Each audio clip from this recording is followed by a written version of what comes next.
제2강으로서 물권 법정주의와 물권의 종류에 대해서 살펴보도록 하겠습니다. 먼저 물권 법정주의. 물권 법정주의에 대한 이해는 물권법을 이해함에 있어서 매우 중요합니다. 그래서 여러분들이 이 물권 법정주의에 대해서는 특별한 관심을 가지고 잘 이해해 주시기 바랍니다. 먼저 물권 법정주의의 의의를 보면은 물권의 종류와 내용을 법률로 정하는 것에 한정한다는 것이 물권 법정주의 내지 물권 한정주의가 되겠습니다. 그래서 물권 법정주의를 다른 말로 하면 물권 한정주의라고도 한다는 것입니다. 물권 법정주의는 물권의 종류는 법률에서 인정하고 있는 것에 한정하고 나아가서 법률에서 인정하는 종류의 물권이라 하더라도 설정된 물권의 내용과 다른 내용을 포함시키는 것이 금지된다는 것입니다. 그래서 물권 법정주의에서는 물권의 종류가 법률에 의해서 강제되고 또 그렇게 인정된 물권의 종류에서 그 물권의 내용도 또한 법률에 의해서 강제된다는 것입니다. 이에 따라서 물권법에서는 물권 법정주의를 취하고 있습니다. 다시 말하면 물권법이 규정하는 물권의 종류와 그 내용은 정령적이고 확정적이다라고 할 수가 있습니다. 그러므로 물권법 규정은 강행법규성과 비자치성을 갖습니다. 왜냐하면 물권의 종류와 내용은 법률에 의해서 한정적이고 즉 확정적이고 정령적이기 때문에 물권법은 강행법규성과 비자치성을 갖는다고 하겠습니다. 이에 반해서 채권법에서는 계약 자유의 원칙이 지배가 됩니다. 계약 자유의 원칙은 계약 당사자가 계약의 종류와 그 내용을 자유로이 결정할 수 있다는 것입니다.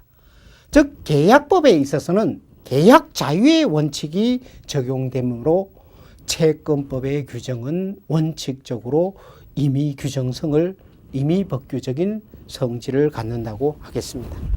그래서 물권법은 물권법정주의, 채권법에 있어서는 계약 자유의 원칙이 적용된다는 점에서 물권법과 채권법은 큰 차이가 있겠습니다.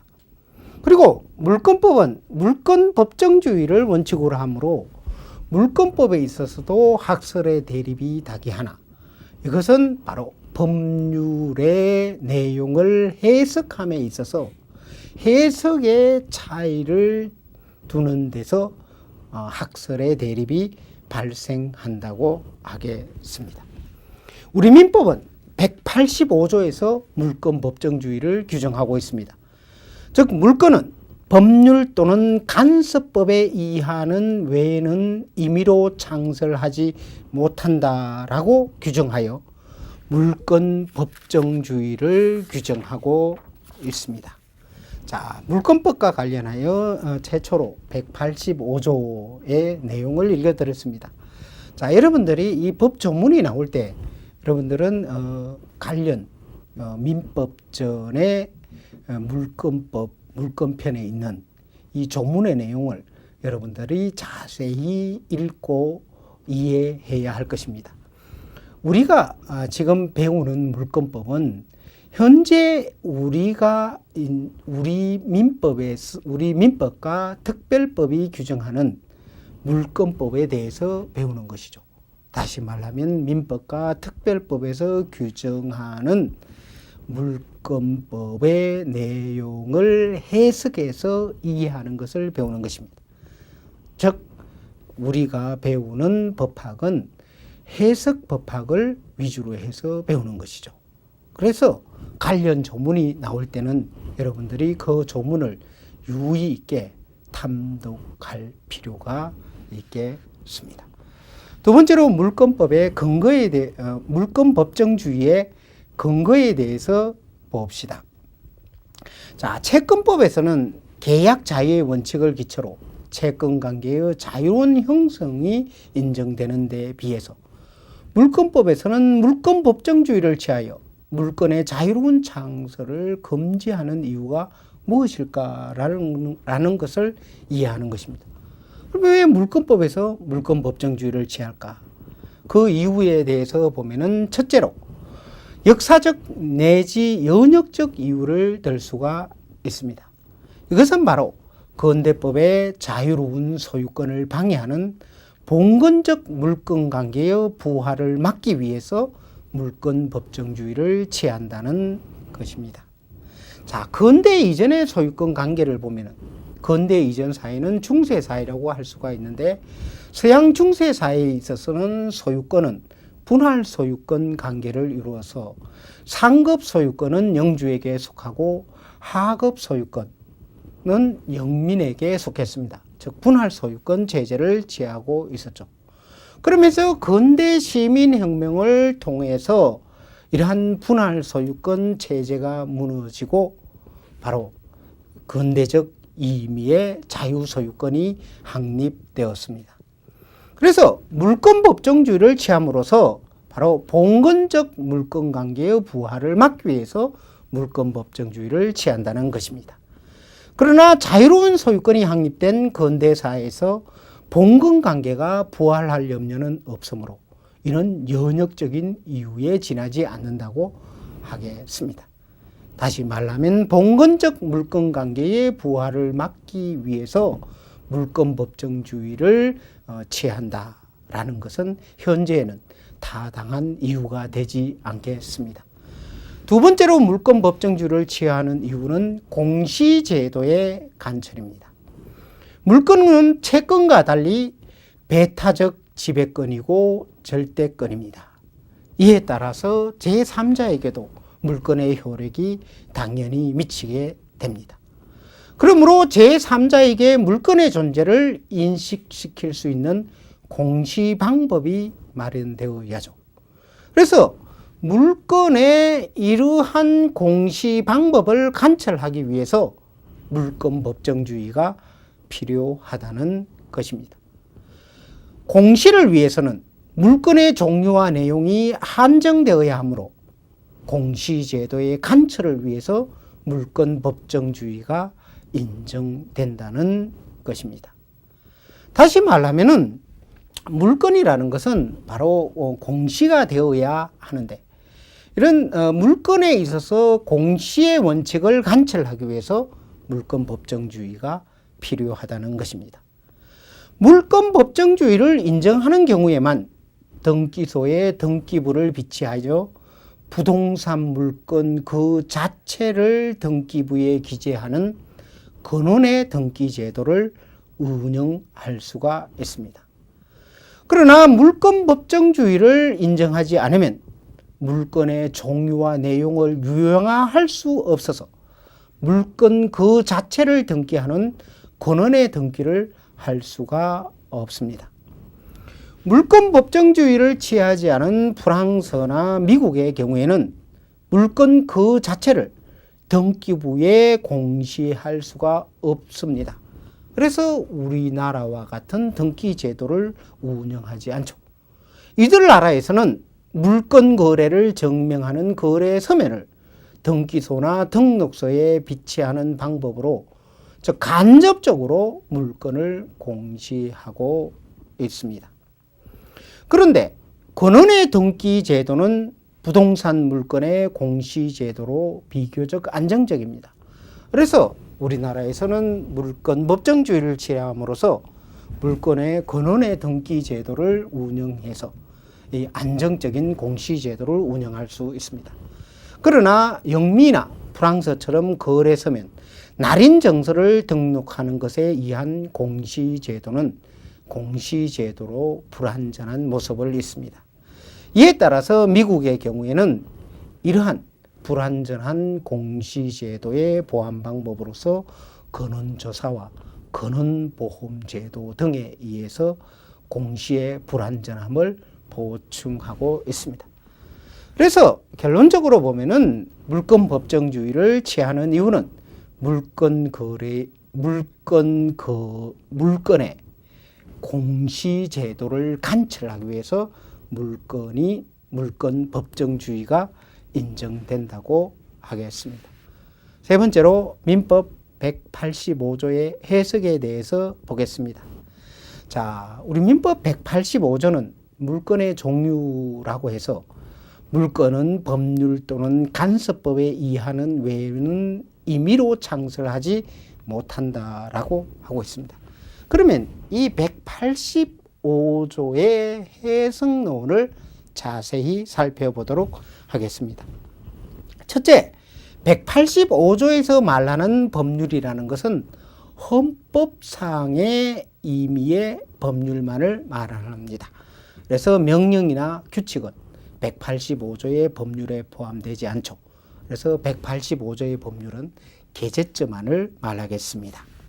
두 번째로 185조에는 간섭법에 의해서도 물건의 창설을 허용하고 있습니다. 이것은 법률에 의해서만 물건의 창설을 허용함으로 인해서 빚어지는 거래 관계의 변화에 정하지 못하는 문제점을 보완하기 위해서 간섭법에 의한 물건의 창설을 인정하고 있습니다. 또한 우리 민법의 제정 시에 물건의 즉 우리나라 전례에서 인정되는 물건의 종류와 내용이 충분히 조사되어서 입법, 즉 민법전의 제정에 반영되지 못했습니다. 그래서 간섭법에 의한 물건을 인정함으로써 바로 전례, 즉 간섭법상 인정되는 물건을 현행 물건의 한 종류로 인정할 수 있는 길을 열어두는 것입니다. 그러면은 간섭법에 의해서도 물건을 창설할 수 있다고 하는데 이때 간섭법과 성문법, 즉 법률 간의 효력에 문제가 발생합니다. 즉 간섭법의 효력에 대해서는 보충적 효력설, 대등적 효력설, 변경적 효력설 등의 대립이 있는 것입니다. 다시 말하면 간섭법에 의해서 물건의 창설이 인정되는데 이러한 경우에 성문법, 즉 법률에 의한 물건이 없는 경우에만 간섭법상의 물건을 창설할 수 있느냐, 아니면 법률에 의해서 명문의 물건이 있는데도 불구하고 간섭법에 의한 별도의 물건을 인정할 수 있느냐라는 것이 문제가 되겠습니다. 이를 두고 바로 보충적 효력설, 대등적 효력설, 변경적 효력설이 대립하고 있습니다.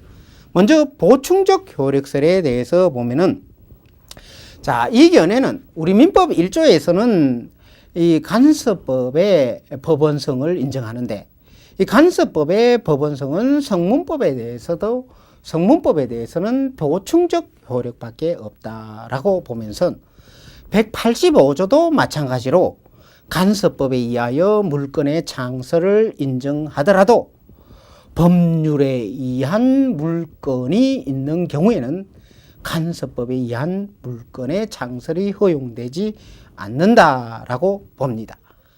즉 법률에서 특별히 규정을 두지 않은 종류나 내용의 물건만이 간섭법상의 물건으로 성립할 수 있다는 입장이 되겠습니다. 그러니까 보충적 효력설은 법률상의 물건이 없는 경우에만 간섭법상의 물건의 창설이 인정된다는 입장입니다. 그 다음에 두 번째 대등적 효력설이 있습니다. 이 대등적 효력설에 의하면은 법률에 의한 물건이 있더라도 간섭법상의 물건의 창설이 인정된다는 것입니다. 다시 말하면 민법 기타 법률에 규정이 없는 종류나 내용의 물건이 간섭법상 성립할 수 있는 것은 당연하고, 둘째로 그 밖에 법률에 규정이 있는 물건과 같은 종류의 것이라도 그 내용을 달리하는 물건을 간섭법에 의해서 창설을 할 수 있다는 것입니다.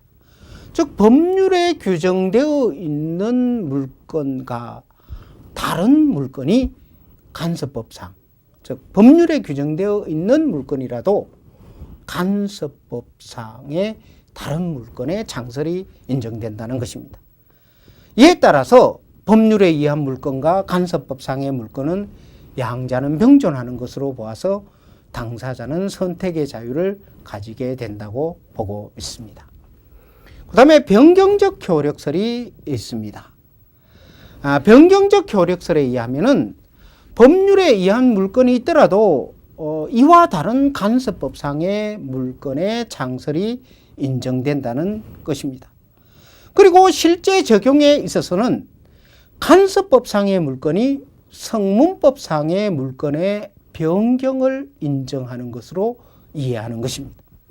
다시 말하면은 법률상의 물건이 있고 간섭법상의 물건, 즉 이와 다른 간섭법상의 물건이 있는 경우에는 바로 간섭법상의 물건이 성문법상의 물건을 배척할 수 있다는 것입니다.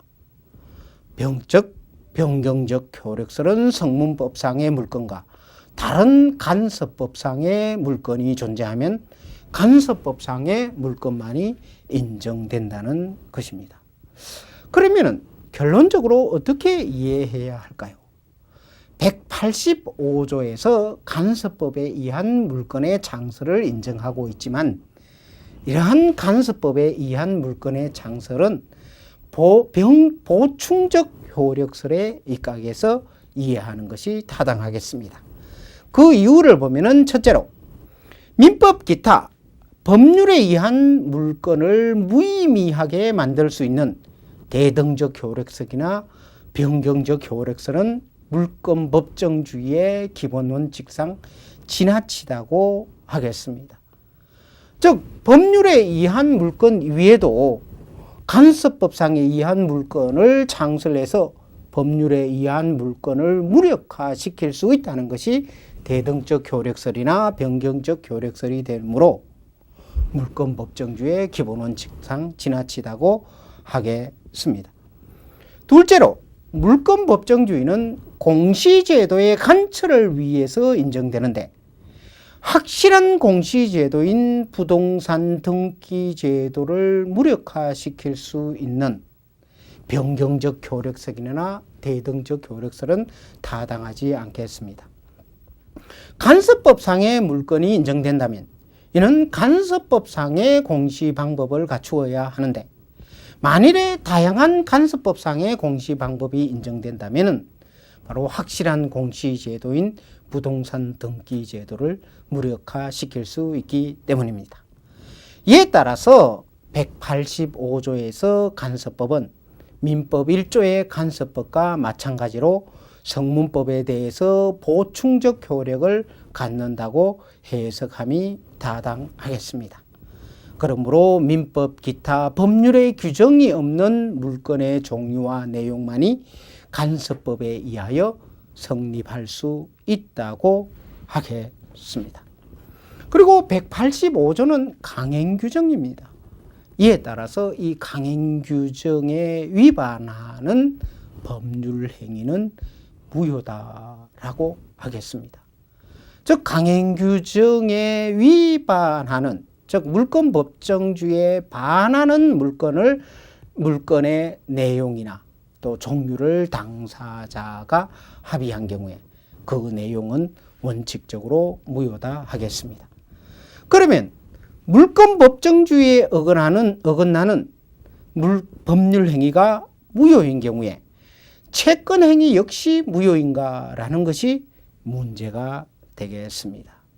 여기에 대해서는 무효인 물권 행위를 내용으로 하는 채권 행위는 언제나 무효라는 견해가 있지만 우리나라의 통설은 당사자 사이에 채권적 효력을 갖는 것은 허용되므로 채권 행위만은 유효하다라고 보고 있습니다. 예를 들어서 당사자가 지상권을 설정하면서 이 지상권은 양도할 수 없다라고 바로 양도금지 특약을 맺었습니다. 자, 지상권은 물건이고 당연히 양도성을 갖는 것이죠. 그런데 당사자가 지상권 설정 계약에서 양도금지 특약을 맺은 경우에 이러한 특약의 효력은 어떻게 되느냐? 이러한 특약의 채권적 효력은 인정된다고 하겠습니다. 그러나 이러한 양도금지 특약의 물권적 효력은 인정되지 않아서 지상권자는 제3자에게 지상권을 양도할 수가 있고 제3자는 유효하게 지상권을 취득할 수 있다고 하겠습니다. 물론 이러한 경우에 지상권 설정자는 양도금지 특약에 위반한 자에 대해서 채무불이행을 이유로 손해배상을 청구할 수가 있겠습니다. 자, 네 번째로 물권법정주의의 문제점에 대해서 봅시다. 물권법정주의는 바로 물권의 종류가 강조되고 물권의 내용이 강제된다는 것입니다. 즉, 물권을 법으로서 한정하고 있기 때문에 거래관계의 발전에 따라서 새로운 종류의 물건에 대한 거래계의 수요에 즉시 부응할 수 없는 문제점을 가지고 있습니다. 물론 법률을 즉시 개정하면 이에 의해서 즉 거래계의 새로운 물건의 수요에 대응할 수 있지만 법률을 항상 즉시 개정할 수는 없는 것입니다. 이에 따라서 간섭법에 의한 물건의 설정을 즉 성립을 인정하므로 어느 정도 거래계의 수요에 부응할 수는 있겠습니다. 그러면은 궁극적으로 어떻게 대응하느냐? 종국적으로는 사회 경제적 사정의 변화에 따라서 입법적인 대응을 하여서 물권 법정주의의 약점에 대응을 해야 하겠습니다. 그 다음에 두 번째로 물권의 종류 및 분류에 대해서 보겠습니다. 자, 먼저 우리 민법상의 물권은 법률에 의해서 물권을 인정되고 그 다음에 간섭법에 의해서 물권이 창설되겠죠. 그래서 우리 민법상의 물권은 이 법률상의 물권과 간섭법상의 물권 이렇게 크게 대별해 볼 수가 있습니다. 그 다음에 이 법률상의 물권이라는 것은 또한 민법전에 규정된 물권과 특별법상의 물권 이렇게 나누어 볼 수가 있겠습니다. 먼저 민법이 규정하는 물권에 대해서 봅시다. 우리 민법은 8가지의 물권을 인정하고 있습니다. 즉 기본 물권으로서 점유권과 소유권, 용익 물권으로 지상권, 지역권, 전세권, 그 다음에 담보 물권으로서 유치권, 질권, 저당권을 인정하고 있습니다. 자, 이 도표를 보면서 우리 물권법에서 규정한 물권의 종류에 대해서 다시 한번 봅시다. 자, 우리 민법에서 규정하고 있는 민법상의 물권은 크게 이제 나누어 보면은 점유권과 본권으로 나누어 볼 수가 있습니다. 점유권이라는 것은 물건을 사실상 지배함으로써 인정되는 물건입니다. 자, 여러분들이 이 점유권에 대해서 어떻게 보면은 쉽게 이해하기 어려운 점이 있습니다. 그러나 우리 민법상은 바로 물건을 사실상 지배하는 경우에 이것을 점유권이라고 인정하고 있습니다. 그래서 물건을 사실상 지배할 수 있는 권리인 본권과 대비해서 점유권을 인정하는데, 이런 경우에 예를 들어서 내가 이 볼펜에 대해서는 소유권을 가지고 있고 또 이 볼펜에 대해서 사실상 지배함으로써 점유권을 가지고 있는 것이죠. 그래서 이런 경우에는 내가 본권으로서의 소유권, 그 다음에 점유권으로서 물건의 사실상 지배로서의 점유권이 인정되고 있습니다. 그 다음에 본권에 대해서 보면은 본권은 이 점유권과 소유권과 제한 물건으로 나눌 수가 있겠습니다. 이게 점유권이 아니고 소유권이죠. 자, 본권은 소유권과 제한 물건으로 나눌 수가 있겠습니다. 소유권은 완전 물건이죠. 물건이 가지는 사용 가치와 교환 가치를 전면적으로 지배할 수 있는 완전 물건이 되겠습니다. 여러분들이 소유권은 가장 쉽게 이해할 수가 있죠. 내가 이 볼펜에 대해서 소유권이 있다. 내가 이 건물이나 토지에 대해서 소유권이 있다라는 것을 가장 쉽게 이해할 수 있는 개념이 되겠습니다. 그 다음에 소유권과 대비해서 제한 물건이 있습니다. 이 제한 물건은 물건이 가지는 교환 가치나 사용 가치 중 일부만을 지배하는 물건이죠. 그래서 이러한 제한 물건에는 용익 물건, 담보 물건 이 두 가지로 나눌 수 있습니다. 이 용익 물건은 물건이 가지는 사용 가치만을 지배하는 물건입니다. 용익 물건에는 지상권, 지역권, 전세권 세 가지가 인정되고 있습니다. 그 다음에 담보 물건이 있는데 담보 물건은 물건이 가지는 교환 가치만의 지배를 목적으로 하는 물건이죠.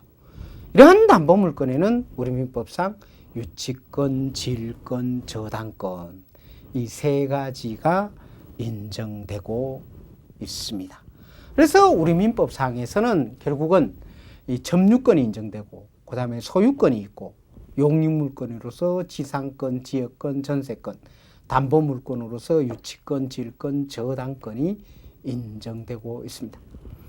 그리고 점유권은 동산, 부동산 위에 모두 성립할 수가 있고 소유권은 동산과 부동산 위에 모두 성립할 수 있습니다. 이에 비해서 용익 물건인 지상권, 지역권, 전세권 이 세 가지의 물건은 부동산 위에만 성립할 수 있습니다. 즉 동산 위에는 지상권, 지역권, 전세권을 설정할 수가 없습니다. 그 다음에 담보 물건인 유치권은 동산과 부동산 위에 모두 인정되고 또 질권은 동산과 권리 위에서만 인정됩니다. 즉 질권은 부동산 위에 질권은 인정되지 않습니다. 세 번째로 저당권은 동산 위에는 저당권을 설정할 수가 없고 부동산과 권리 위에 저당권을 설정할 수 있습니다. 그러면 어떤 권리 위에 저당권을 설정하느냐? 예를 들어서 전세권과 전세권, 지상권 위에 저당권의 설정이 가능하겠습니다. 그래서 우리 민법상 인정되는 8가지 물건에 대해서 간단히 봤습니다. 그래서 우리 민법상 규정하는 물건을 다시 한번 보면 먼저 본권과 점유권으로 나눌 수가 있죠. 본권은 물건을 사실상 지배하고 있느냐의 여부에 관계없이 물건을 지배할 수 있는 권리를 말합니다. 그래서 소유권, 지상권, 지역권, 전세권, 유치권, 질권, 저당권 이런 것이 본권이 되는 것이죠. 이에 반해서 점유권은 물건을 지배할 수 있는 법률상의 권한의 유무에 관계없이 사실상 지배하고 있는 그 상태를 보호하기 위해서 인정되는 물건입니다. 즉 물건을 사실상 지배하고 있는 경우에 점유권이 인정되겠습니다. 두 번째로 우리 민법상의 물건은 소유권과 제한 물건으로 나눌 수가 있죠. 소유권은 객체인 물건을 전면적으로 지배하는 권리입니다. 물건이 갖는 사용가치, 교환가치의 전부를 지배할 수 있는 권리죠. 그 다음에 제한 물건은 소유권이 갖는 권능의 일부만을 지배하는 물건입니다. 즉 물건에 대한 사용가치만을 지배하는 지상권, 지역권, 전세권이 있고 또 물건이 갖는 교환가치의 일부나 전부를 지배하는 유치권, 질권, 저당권이 있겠습니다. 그 다음에 제한 물건은 용익 물건과 담보 물건으로 나누죠. 그 다음에 용익 물건은 물건이 갖는 사용가치의 지배를 목적으로 하는 것이고 담보 물건은 물건이 갖는 교환가치의 지배를 하는 물건이 되겠습니다. 그 다음에 우리나라에서 인정되는 물건은 부동산 물건과 동산 물건으로 나눌 수가 있죠. 이것은 바로 물건의 객체가 동산이냐 부동산이냐에 의한 구별이 되겠습니다. 부동산은 등기에 의하여 공시되고 동산 물건은 점유가 공시 방법이라는 점에서 상이합니다. 즉 부동산 물건은 바로 등기를 통해서 공시하고 동산 물건은 점유를 통해서 공시하게 되겠습니다. 우리 민법상 동산 물건을 보면, 즉 동산에 인정되는 물건은 보면은 네 가지가 있습니다. 점유권, 소유권, 유치권, 질권입니다. 점유권은 당연히 동산에도 인정되고 소유권도 당연히 인정되죠. 그리고 유치권, 질권, 여기에 대해서만 바로 동산 물건이 인정이 될 수가 있습니다. 그리고 부동산 물건은 점유권, 소유권, 지상권, 지역권, 전세권, 유치권, 저당권 여기에 인정되겠습니다. 그래서 우리 민법상에서 보면은 바로 질권에는 부동산 물건이, 즉 질권은 부동산을 객체로 한 질권의 설정이 인정되지 않습니다. 그래서 질권의 경우에 있어서는 부동산의 질권 성립이 인정되지 않는다는 점에 주의를 하셔야 하겠습니다. 그 다음에 민법 이외에 법률이 규정하는 물건에 대해서 봅시다. 여기는 먼저 상법이 인정하는 물건과 특별법이 인정하는 물건이 있습니다. 상법이 인정하는 물건은 상사유치권, 상사질권, 주식질권, 선박저당권, 선박채권자의 우선특권 등이 있습니다. 그 다음에 특별법이 인정하는 물건이 있습니다.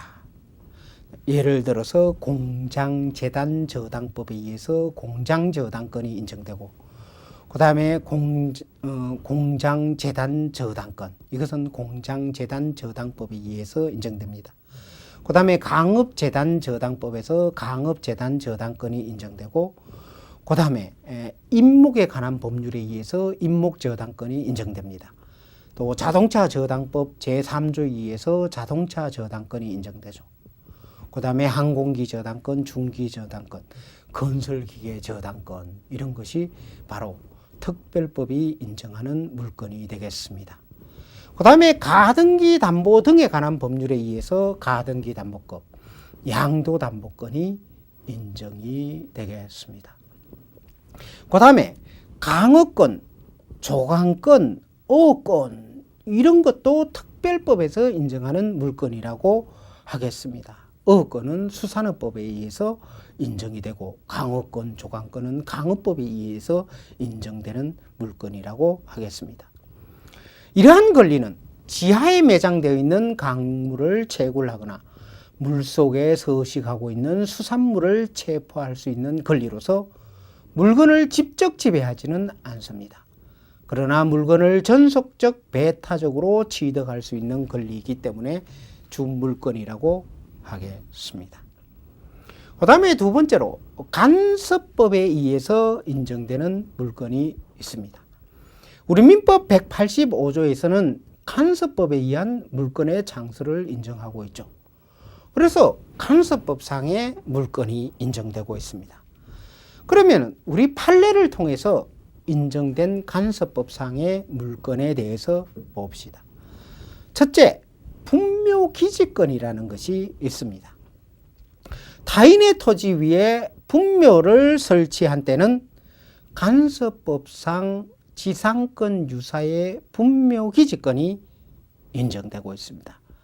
즉 우리 판례를 통해서 간섭법상의 분묘기지권이 하나의 간섭법상의 물건으로 인정되는 것이죠. 분묘기지권에 대해서는 우리가 지상권을 보면서 자세히 살펴보게 됩니다.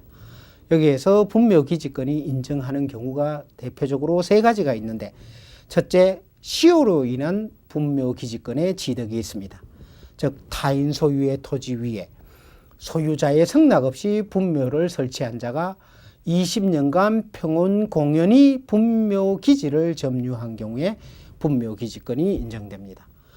두 번째로 소유자의 허락을 얻어 분묘를 설치한 경우에는 즉시 분묘기지권을 취득합니다. 세 번째로 분묘 이전에 합의 없이 토지를 매각한 경우에 바로 매각한 토지의 소유자가 매각한 토지에 갖고 있던 분묘에 대해서 분묘기지권을 취득한다고 하겠습니다. 그래서 우리 판례를 보면은 이 세 가지 종류의 분묘기지권의 취득이 인정됩니다. 그 다음에 두 번째로 간섭법상의 법정지상권이 인정됩니다. 이것도 하나의 간섭법상의 물건이죠.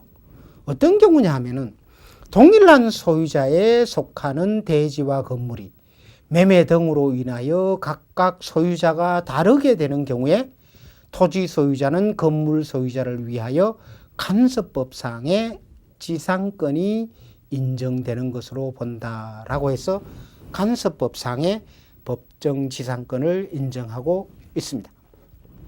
자, 우리나라는 앞에서 봤듯이 토지와 건물은 별개의 부동산으로 인정된다고 했죠. 그래서 토지와 건물이 동일인에게 속하고 있다가 토지와 건물 중 하나가 다른 사람에게 매각되는 등의 경우에 바로 토지나 건물의 소유자는 토지 소유자에게 간섭법상의 법정지상권을 주장할 수가 있습니다. 이 간섭법상의 법정지상권이 인정됨으로써 건물을 타인의 토지 위에 소유할 수 있는 거죠. 즉 우리나라에서는 건물이 타인 토지 위에 있는 경우에 그 건물이 존립을 위해서는 타인 소유 토지의 이용 관계를 확보해야 하기 때문에 간섭법상의 법정지상권을 인정하고 있습니다.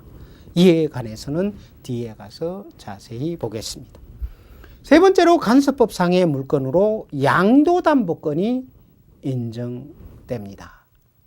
즉 변칙담보권이 인정된다는 거죠. 자, 우리나라에서는 1983년에 가등기 담보 등에 관한 법률, 즉 가등기 담보법이 제정이 되었습니다. 그런데 가등기 담보법이 제정되기 이전에 바로 가등기 담보권, 양도 담보권, 매도 담보권 등의 바로 간섭법상의 물건이 인정이 되었습니다.